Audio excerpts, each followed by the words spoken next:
सभी खबरों से जुड़ी किसी भी छोटी या बड़ी अपडेट को पाने के लिए सब्सक्राइब करें हमारे चैनल खबरी चौखट को और किसी भी नोटिफिकेशन को पाने के लिए बेल आइकन को दबाना न भूलें, क्योंकि हम रखते हैं चप्पे चप्पे पर नजर। पाकिस्तानी सीमा हैदर मामले में आईबी ने सीमा और सचिन का एक बड़ा झूठ पकड़ा है। आईबी के मुताबिक सीमा और सचिन ने दोनों ने कहा था कि सीमा 13 मई को भारत आई थी। उन्होंने नेपाल से भारत में एंट्री के लिए जिन 2 जगहों का जिक्र किया था, वहां से रिपोर्ट सामने आई। पता चला है कि उस दिन उन दोनों ही जगहों से किसी भी थर्ड नेशन सिटीजन ने एंट्री नहीं ली। केंद्रीय एजेंसियों के मुताबिक 13 मई को भारत नेपाल सीमा सुनौली सेक्टर और सीतामढ़ी सेक्टर में किसी भी थर्ड नेशन सिटीजन की मौजूदगी की कोई जानकारी सामने नहीं आई। सीमा और सचिन ने इन्हीं दोनों जगहों से भारत में एंट्री का दावा किया था, लेकिन जब रिकॉर्ड्स की जांच की गई और उस दिन के सीसीटीवी फुटेज खंगाले गए तो वहां कहीं भी सीमा दिखाई नहीं दी। बता दें कि अगर तीसरे देश का कोई भी नागरिक भारत नेपाल सीमा से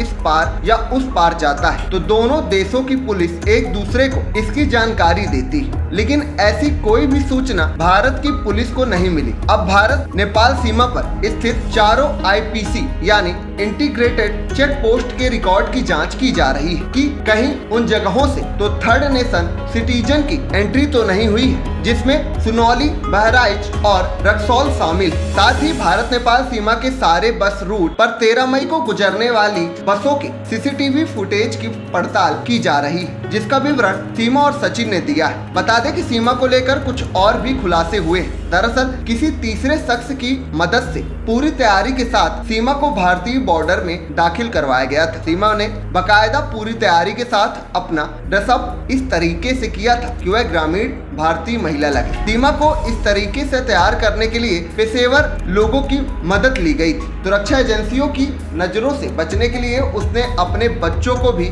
इसी तरीके से ड्रेसअप करवाया था। जांच एजेंसियों के मुताबिक ऐसा ही तरीका ह्यूमन ट्रैफिकिंग यानी घरेलू सहायिका या जिस्म फरोशी रैकेट में शामिल महिलाएं भारत नेपाल सीमा पार करने में इस्तेमाल करती हैं। इसके अलावा जिस धारा प्रवाह भाषा में सीमा लगातार बात कर रही है, ऐसी ट्रेनिंग नेपाल में मौजूद पाकिस्तानी हैंडलर उन महिलाओं को देते हैं, जिसको नेपाल बॉर्डर पार कराकर भारत में गैर कानूनी गतिविधियों को अंजाम देने के लिए भेजा जाता है। खबरी चौखट की रिपोर्ट।